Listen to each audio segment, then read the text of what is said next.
Hey, what is up, folks? ZeroFatz here, coming at you on behalf of AdventuresOnTheRiver.com. That is my website. Go check it out if you're interested in learning how to make a full-time income using the power of Amazon.com. So it has come to my attention that maybe I should do a question and answer video. Maybe I don't do enough question and answer videos.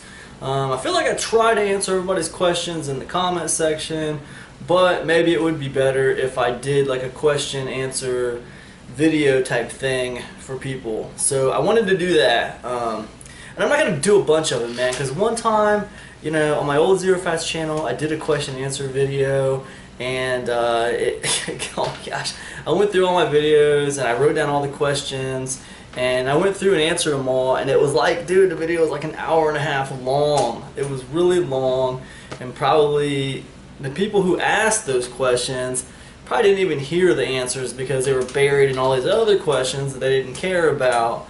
So I think with the question and answer things, I think what I want to do is kind of like keep them down to like 2 or 3 questions, and that's it for the video, and just do kind of quicker videos.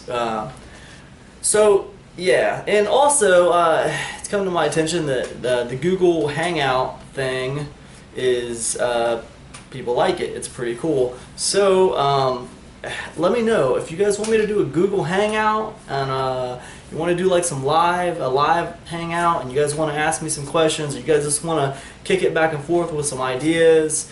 You got some ideas, you want to kick off me and see what I think of them.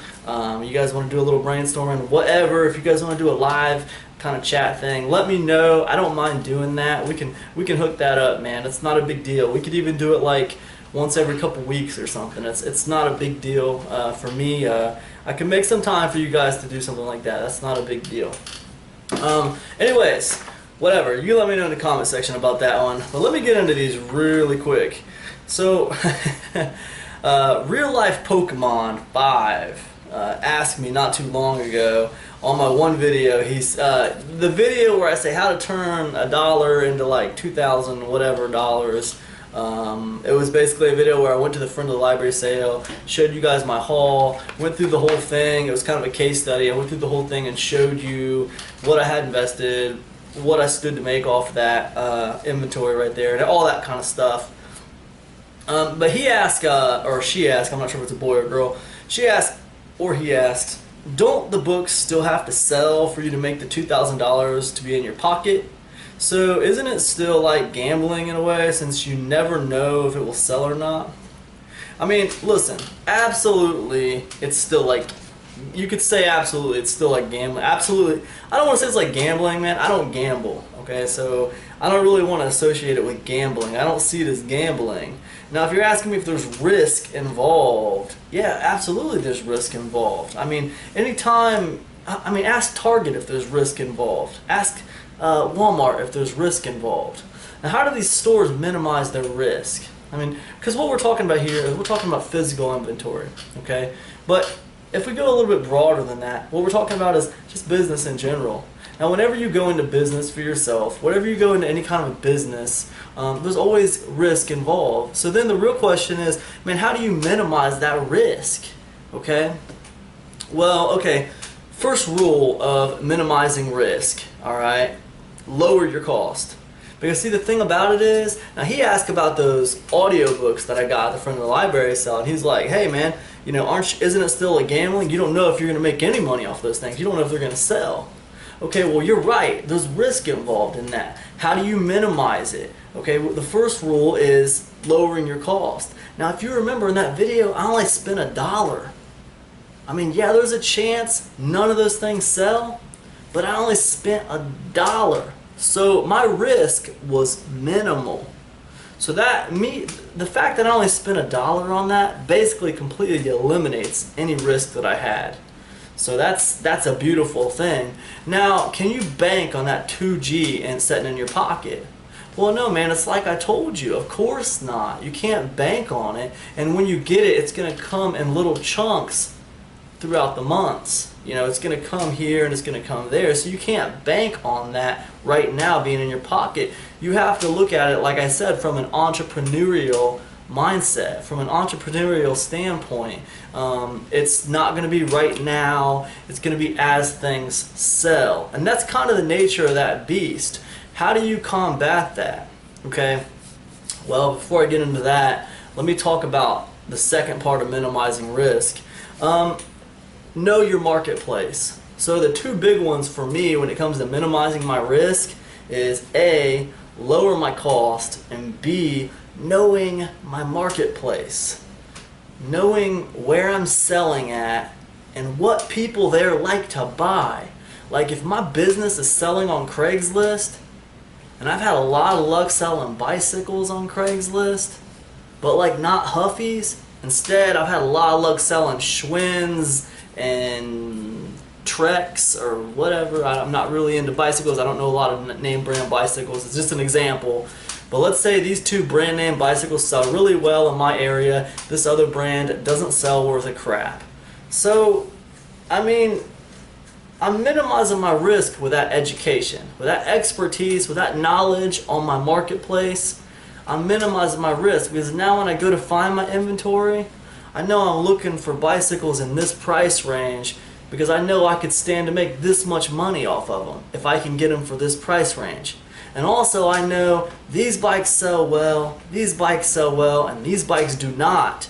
So when I'm out there looking for inventory, I don't really go for the ones that don't sell. Okay, so how does that translate to like Amazon? Well, the Amazon marketplace is really, really big. They sell a lot of different things. But the cool thing about it is they make it easy for you to kind of track what sells well and what doesn't sell well with the Amazon bestseller ranking. And they rank items per category. So it's pretty easy using the Amazon bestseller ranking to see what items are selling really well on Amazon and what items aren't selling really that well. So using like how good items sell in general and using how much you spend on an item, you know, you can minimize your risk. I mean, and that's really the name of the game in business. You minimize your risk, you maximize your gain. And that's really kind of what you're trying to do. So man, to answer your question, man, absolutely, there is always risk involved. I don't consider that gambling. And I wouldn't, and if I were you, I wouldn't call it gambling. I wouldn't call it that, man, because see, gambling has this negative connotation about it. And you know, and that's just another obstacle that your mind creates to keep you from doing something different than what you're already doing. Like, you might be working a 9-to-5 job that you hate, and then you see a video like this one, and you see me talking about this stuff, and like you're like, oh yeah, but there's that's a risk. You're not guaranteed that $2,000. It's all a big gamble. Okay, look. You can keep on working your 9-to-5 job and hate your job and say, oh, well, that's just a gamble. Or you can take a chance.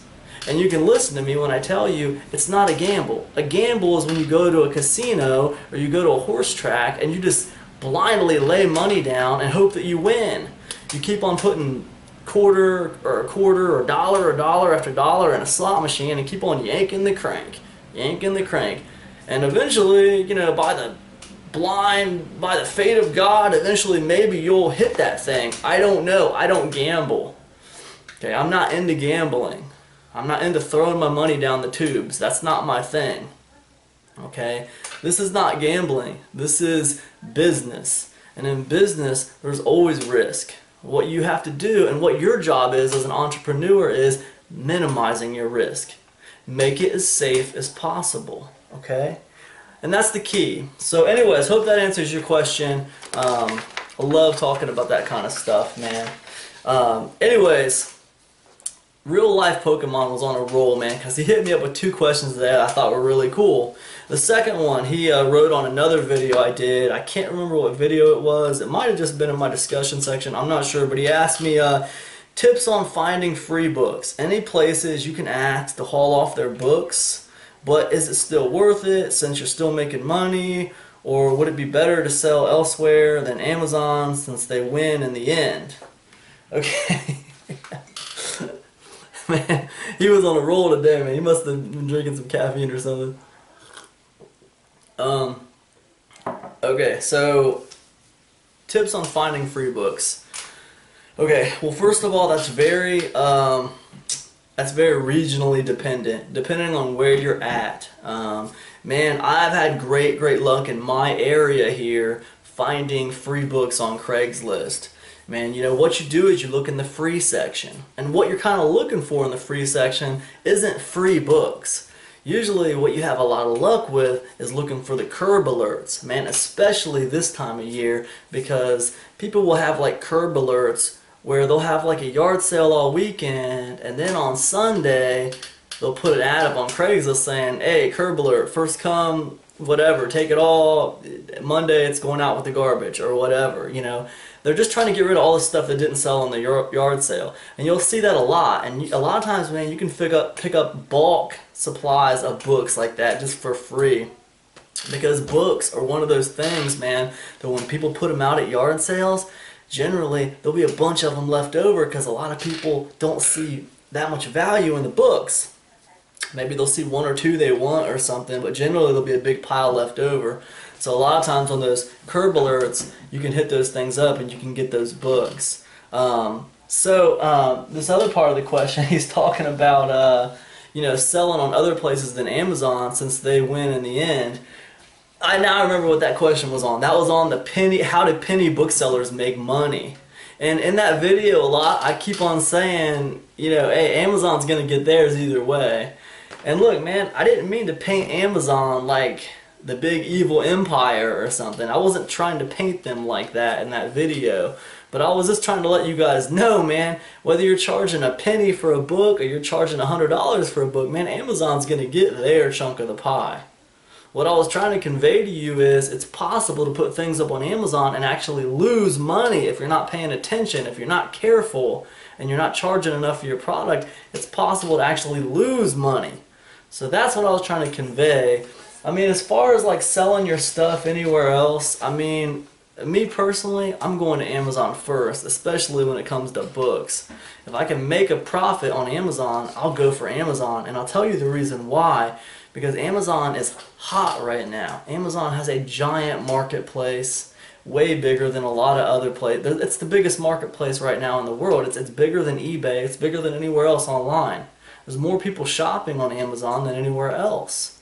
So the marketplace is huge. If you're going to find a home for your books, I mean, the odds say you have a better chance of doing that selling it on the Amazon marketplace. So I try Amazon first, and if it's not worth anything, then you move on to other ideas. You move on to other ways of selling that product. You know, whenever I pick up bulk book inventory, I mean, generally, I mean, 2/3 of it I can't really do much with on Amazon, but the other 1/3 usually seems to be very profitable for me. So that 1/3 kind of makes up for everything else. It's almost like digging for gold a little bit.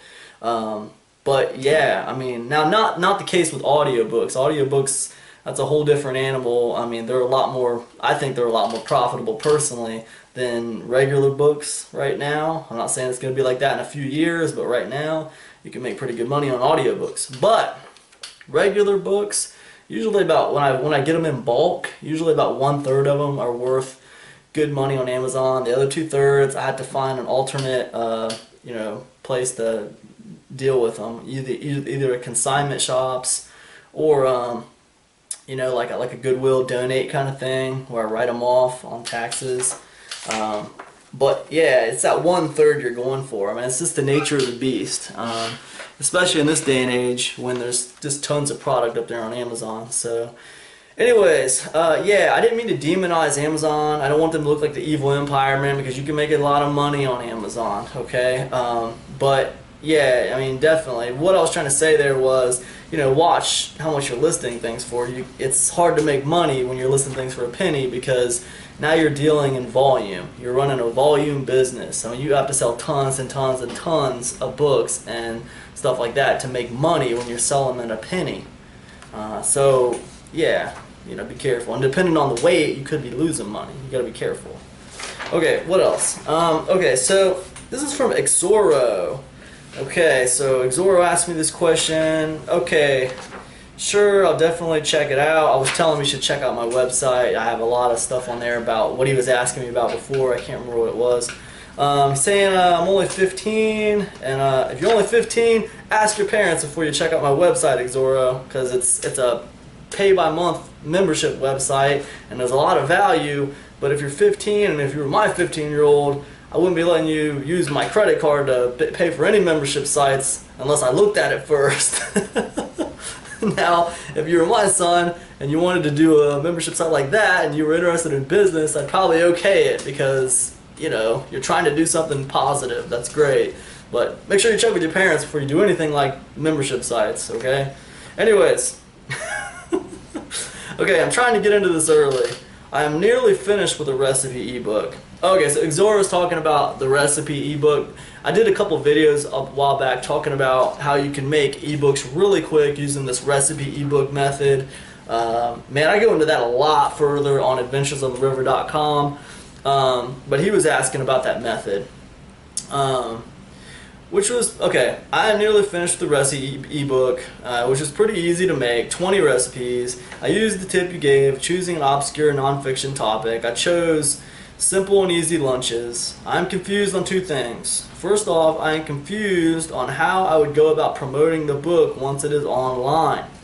Okay, I know there are probably a lot of ways. Also, I'm wondering about other topics that are easy to write about. I like writing a recipe book because it was quick and I didn't have to spend a month writing one book. I hope I'm not being a bother to you by asking all these questions. Thanks again. First of all, no, of course you're not being a bother, man. You know, I appreciate all you guys coming to this channel, watching these videos, and all your comments and engagement, man. I appreciate that so much. Anytime. Now, obviously, if I don't get to your comments, man, I'm a busy guy. I got a lot of arms in the fire. I'm not going to lie to you. I got my arms in a lot of different things, you know.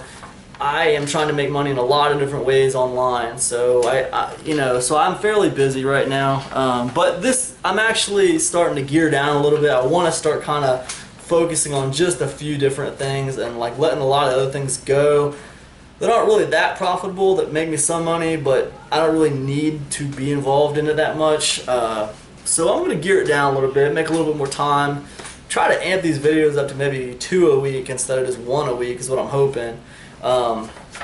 So don't worry about that, man. You ask away, dude. I love answering your questions. Don't worry about that.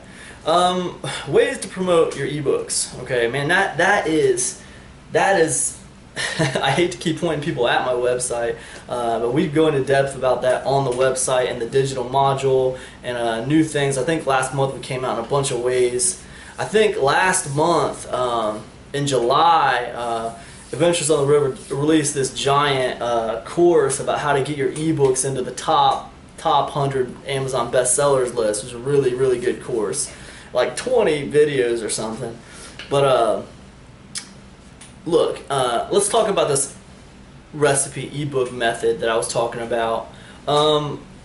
Zoro, the recipe ebook thing, dude, it was never meant to be promoted heavily. It was all about getting a bunch of ebooks out there, and it was about just kind of like, you know, finding 5 or 6 different little micro niches and like throwing like 5 ebooks at this micro niche and throwing like 5 or 6 ebooks at this micro niche, throwing like 5 or 6 ebooks at that micro niche, and seeing like which one sold some ebooks. Now, if all of a sudden now this one starts selling ebooks, bam, you're going to focus more on that micro niche. Now you're going to make some more ebooks and throw them around there, and you're just kind of like putting like fishing lines in the lake and seeing what's working.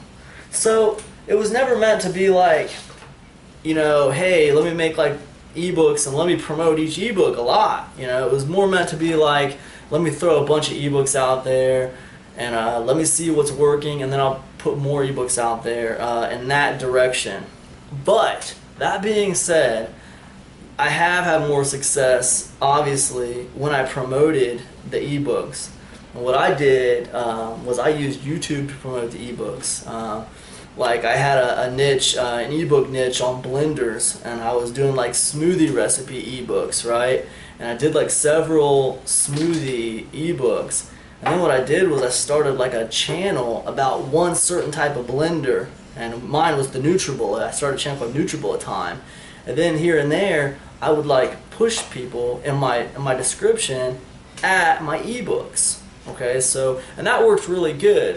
If the YouTube channel picks up subscribers then it works pretty good. You can throw people at your recipe book. And the other cool thing about that is you become an affiliate for Amazon, and then what happens is you actually you get your 70% for the ebook sale, and then you'll also get an additional 4, 5, 6% off your affiliate commission for you sending traffic to your own ebook. So that's kind of cool. That's one way to do it. There's a lot of ways you can promote an ebook, man.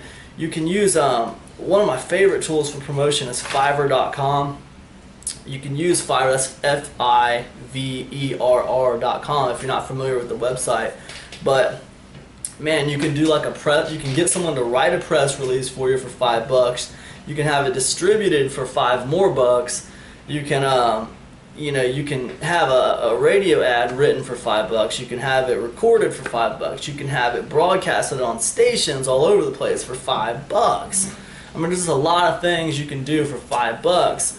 I mean, I think one time I paid a guy in Manhattan to distribute physical flyers of my business around Manhattan, all over the place around Manhattan, just because I wanted to try something outside of the box, something different for advertising. Because I like those kind of outside of the box advertising methods. But like, dude, when it comes to advertising your ebook or anything else, I mean, man, there are no rules. You know what I'm saying? The more strange and obscure and weird ways you can come up with to advertise something, the better. Anything you can do to kind of stand out from the crowd is going to be good advertisement for your book.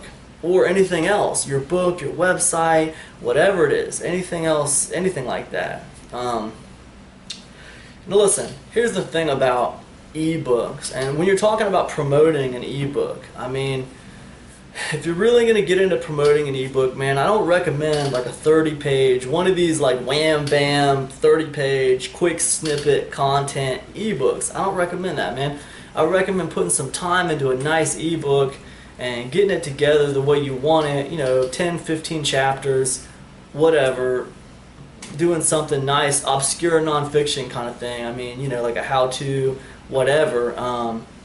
And then, man, just if you're going to dedicate some time to advertising, man, put up a decent ebook with a lot of value. These little quick hit recipe books, they just provide a tiny bit of value for people who are interested in that kind of thing. They're interested in that micro niche of that blender or whatever. They just want a quick 15 smoothie recipes to make real fast, and they get it, But if you're going to throw a lot of advertising at something, I mean, I don't know if I necessarily recommend, especially when we're talking about money advertising, I don't know if I recommend throwing a bunch of money at small little quick snippet of value type ebooks.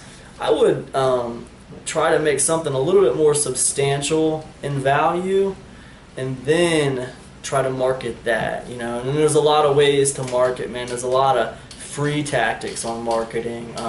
Another way is Craigslist, man. There's like whole courses on how to advertise through Craigslist and how to push traffic at your website or your ebook or whatever. I mean, when you're asking about like marketing and how to advertise and stuff like that, man, you're really asking about like that general topic of how to push traffic. I mean, you can Google, you can get on YouTube and YouTube search this. How do I push traffic? How do I push people at this? Because you can find a course on how to push traffic to my website, and you can just like erase website and enter ebook in there. I mean, it's really just all about pushing traffic. I read somewhere a long time ago, well, not too long ago, but I read in a book, this guy was saying, hold on guys, the guy was saying, it takes about 10,000 hours to master anything. 10,000 hours in a craft, and you can basically become a master of that craft after 10,000 hours dedicated to it. And what it kind of works out to is about 10 years of 40-hour-a-week time. That equals about 10 years. So it takes about 10 years to become a master of a craft. Now, when you think about something like the internet, it's very dynamic and it's always changing. And ways you you do things are changing all the time. You know, I remember just a few years ago when it was MySpace, and people did things a little different at MySpace than they do now. It's Facebook, now it's Pinterest, now it's Twitter, you know, now it's you know, Amazon, now it's, you know, YouTube. Okay, it's funny because, like, I mean, the specifics are changing, but the basic concepts are still the same. I mean, you'd still be trucking it. I mean, you'd still be chugging right along on the way to your 10,000 hours if you started this 5 or 6 years ago trying to figure out how to make money online. I mean, you know, 3 or 4 more years and you would definitely be a master at your craft, even though the specifics have changed, because the basics of it is like, how do I get people to see my product? Because I know if I make a product that's decent, it's good quality, and it provides value. Now I'm talking about your ebook here, Zoro, you know, or it could be anything else. It could be a website, or it could be you know, a YouTube channel, or it could be anything, a physical product. But you know, how do I take my product that I spent some time on and I provided good value, and how do I get a bunch of people to see it? And how do I just get a bunch of people to see it that are interested in that product, or who have that problem that my product can solve? I mean, how do I get all those people with that problem to see my product? I mean, if I wrote a book on how to cure baldness, which I need that book. If I wrote a book on how to cure baldness, I'd be asking that question. I have this ebook on how to cure baldness. How do I get it in front of a bunch of bald people? I mean, I could put it on Amazon and, you know, I'd tag it right, and then, yeah, Amazon's a huge marketplace. I'm going to see some people. But what if it blows up, right? What if it blows up and now Amazon's taking 30% of every sale? I mean, that sucks. It'd almost be better if you used Amazon as a funnel to push people back to a website, you know, where you wouldn't have to pay them 30%. But that's another video. The point is, the problem is the same. No matter how the internet's changed, the basics of it are the same. You make a product, the internet's made it easy to make digital products, it's made it easy to do this, and you're trying to figure out how to push people at it. You're trying to figure out how to get it in front of people who are interested in it. I mean, that hasn't changed. I mean, the methods to do it have changed a little bit, but the basic concept is the same. And, you know, it kind of really, what I've noticed is the trend since I've been doing this. I've been doing this for about 4 years now. And what I've noticed is the trend that I notice is it's always a popular website that you end up leveraging. You always end up leveraging a big popular website. It was MySpace, okay? Then now it's Facebook, okay? Now it's Pinterest, now it's Twitter, now it's Amazon, okay? Now it's YouTube. These are all huge mega websites that everybody knows about. What do they have in common? Lots of people inhabit them. Lots of people inhabit those ecosystems. So you can use that ecosystem to kind of drive traffic to your product. I hope that makes sense. I hope that didn't go too far out there or whatever. But I think that's kind of the common thing. Even though the internet changes, it's very dynamic, some things remain the same. You create something with value and you try to figure out how to get people in front of it that have that problem that it can solve, or that can help people, trying to get it in front of people that can use it. And a lot of times the way you do that is you find a site that has a lot of people using it, and you use that site to direct people at your product. And that's kind of a good way to go about it, and that hasn't really changed since I've been doing it. So anyways, I hope this has been helpful to you guys. I've kind of rambled on. I see my battery's getting ready to die here. Thought I was just going to answer a couple quick questions, and I turned it into like a giant thing, so I apologize for that. But anyways, let me know if you guys want to do like a live chat or a hangout or something. We'll line it up, man. So anyways, oh, and by the way, I should have said this in the beginning of the video, but AdventuresOnTheRiver.com is holding its first ever giveaway contest. In this month of August, we're going to be giving away a free Amazon Fire TV and an Amazon Fire TV controller. And that thing is cool, man. That thing is really cool because it's basically like a streaming box, like a Roku or the little Apple streaming box, but it can do a lot of other stuff too because it's got like the ability to get on the Amazon app platform, and you can download like the Amazon games. There's tons of Amazon like apps for free, and you can just play all these games with the little controller. It's really awesome. It's a cool little device. So anyways, we're going to give away one of those for free. So if you're interested in AdventuresOnTheRiver.com, we learn a lot of stuff in there. It's set up to be like a school, like a course kind of thing. And now we're going to do giveaway contests. So it's really cool. And anyways, check it out. Peace, guys.